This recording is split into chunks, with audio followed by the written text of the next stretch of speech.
what does today's annual wage review decision mean for Australian workers, and what has been the response to low-paid workers getting a pay rise? In the seat of Boothby, like in every electorate, every taxpayer is now counting down the days where every taxpayer gets a tax cut, and every award worker now knows on the same date, 1st of July, they've got a pay rise heading their way.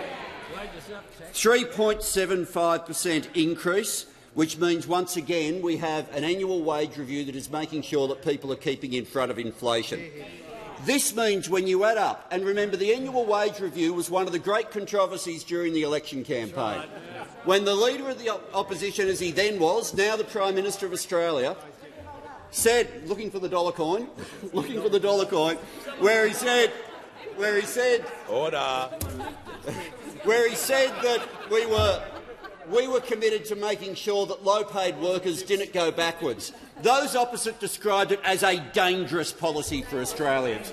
And they can't say, oh, that was just the policy of the Morrison government, because even this morning the words from Senator Hume were that if low-paid workers got real wages growth, she said this morning, that would be the worst thing for Australians. The worst thing for Australians. Being on a unity ticket between Senator Hume and the member for Hume, who's previously argued that he opposed our laws because they pushed up wages, and the Leader of the Opposition opposed them because he said, and I quote, it was going to result in higher wages. As a result of this, we now have 3 annual wage reviews that have been brought down in the space of 2 years. In those 2 years, under Prime Minister Albanese, we have a greater increase in the minimum wage in 2 years than those opposite had in their entire decade in office. In 2 years, the minimum wage has gone up by more than it did under those in their entire time in office.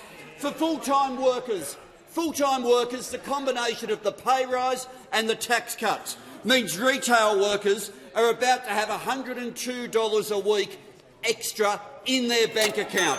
Cleaners, $103 a week extra in their bank account. Because of the combination of the pay rise and the tax cuts on the 1st of July, hairdressers will get $106 a week extra in their bank account. Minimum wage workers, $120 a week extra in their bank account. And aged care workers, because of the work that this government's done in supporting a pay rise for aged care workers, $200 a week extra in their bank account. This government said we would get wages moving. Those opposite want people to work longer for less, when this government wants people to earn more and keep more of what they earn.